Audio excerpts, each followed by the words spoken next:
Hi everyone, അസ്സലാമു അലൈക്കും. ഞാൻ ഇന്നിവിടെ ഉണ്ടാക്കാൻ പോകുന്നത് ഒരു സ്പെഷ്യൽ ചിക്കൻ മസാലയാണ്. ഈ റെസിപ്പി എൻ്റെ മദറിലോൻ്റെ കുറച്ച് പൊടികൾ മാത്രം യൂസ് ചെയ്ത് നല്ല അടിപൊളി ടേസ്റ്റ് ഉണ്ടാക്കാൻ പറ്റുന്ന ഐറ്റമാണിത്. ഇതാണ് അതിന് വേണ്ടിയിട്ടുള്ള ഇൻഗ്രീഡിയൻസ്: മുളക് പൊടി, മഞ്ഞൾപ്പൊടി, കുരുമുളക്, പെരിഞ്ജീരകപ്പൊടി, 250 ഗ്രാം ചിക്കൻ, ഇഞ്ചി, വെളുത്തുള്ളി, പിന്നെ അരക്കഷ്ണം ഉള്ളി അരച്ചത്, ഉള്ളി, കാപ്സിക്കം. ഇനി ഈ ചിക്കനിലേക്ക് ആവശ്യത്തിന് ഉപ്പും ഈ പൊടികളും ഇഞ്ചി വെളുത്തുള്ളി ആ പേസ്റ്റിൽ നിന്ന് കുറച്ച് ഒരു ടീസ്പൂൺ ഇഞ്ചി വെളുത്തുള്ളി ആ പേസ്റ്റും പിന്നെ 1 ടീസ്പൂൺ കോൺഫ്ലവറും കൂടി ചേർത്ത് നല്ല കുഴച്ചിട്ട് ഫ്രിഡ്ജിൽ മാഗ്നേറ്റ് ചെയ്യാൻ വെക്കുക കുറച്ച് നേരം. ഇനി ഒരു ചട്ടിയിൽ വെളിച്ചെണ്ണ ഒഴിച്ചിട്ട് ആ ഉള്ളിയും ക്യാപ്സിക്കം സ്ക്വയറായിട്ട് അരിഞ്ഞ് വെച്ചില്ലേ, അത് ഒന്ന് ചെറുതായിട്ടൊന്ന് വാട്ടി കൊടുക്കുക. നല്ലോണം ആവണ്ട, ഒരു കടിക്കാൻ പാകത്തിലുള്ള രൂപത്തിൽ ആയാൽ മതി.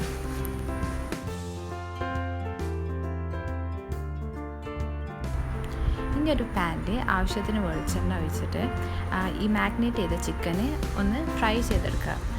ഒരു ഗോൾഡൻ യെല്ലോയിഷ് കളറാകുന്ന വരെ നല്ലോണം ഫ്രൈ ചെയ്യണം. ഒരു മീഡിയം ഹീറ്റിൽ ഫ്രൈ ചെയ്താൽ മതി.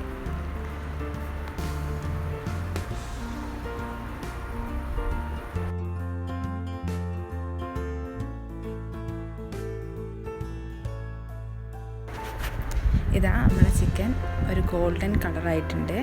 ഈ ഒരു കളറാണ് നമുക്ക് ചിക്കനെ പൊരിച്ചെടുക്കേണ്ടത്.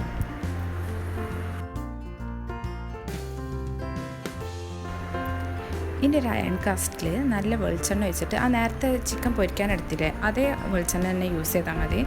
അത് യൂസ് ചെയ്തിട്ട് ഈ നേരത്തെ ഉണ്ടാക്കി വെച്ച ഇഞ്ചി വെളുത്തുള്ളി ഉള്ളി കൊണ്ടൊക്കെയുള്ള പേസ്റ്റില്ലേ, ആ പേസ്റ്റ് നല്ലോണം ഒന്ന് വാട്ടിയെടുക്കുക.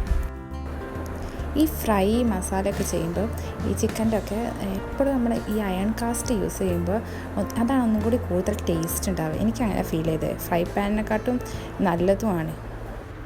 ഇതാ ഇപ്പോൾ ആ പേസ്റ്റിൻ്റെ കളറൊക്കെ ഒന്ന് മാറി, ആ പച്ച സ്മെല്ലൊക്കെ മാറിയിട്ടുണ്ട്. അപ്പോൾ അതിലേക്ക് നമ്മൾ ബാക്കി ഈ പൊടികൾ ഇട്ട് കൊടുക്കുക. ഇത് ഇനി ഒരു 2 മിനിറ്റെങ്കിലും ഇത് മാത്രമായിട്ടൊന്ന് വാട്ടിയെടുക്കുക.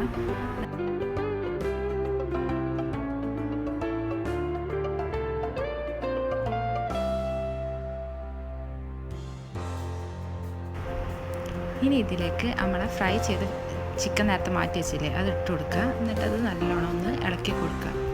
എന്നിട്ട് ഇതൊരു 10 മിനിറ്റും കൂടി അടച്ച് വെച്ചിട്ട് വേവിക്കണം.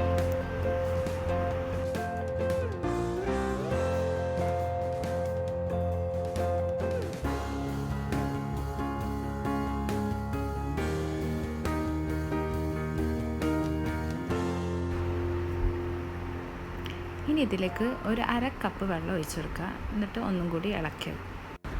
എന്നിട്ട് ഇതൊരു 5 മിനിറ്റ് കൂടി വേവിച്ചിട്ട് നമ്മൾ നേരത്തെ ഉണ്ടാക്കി വെച്ചില്ലേ ഉള്ളിയും ക്യാപ്സിക്കൊക്കെ, അത് ഇതിലേക്ക് ആഡ് ചെയ്ത് കൊടുക്കുക. ഇത് നിർബന്ധമല്ല കേട്ടോ, ഇതില്ലാതെ തന്നെ ഇത് നല്ല ടേസ്റ്റാണ്.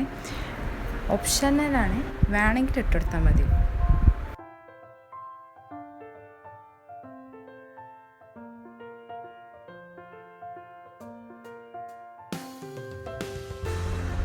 ഇനി ഇതിലേക്ക് ലാസ്റ്റായിട്ട് കുറച്ച് മല്ലിയിലയും കൂടി അരിഞ്ഞിട്ടാൽ നമ്മളെ ചിക്കൻ മസാല റെഡി.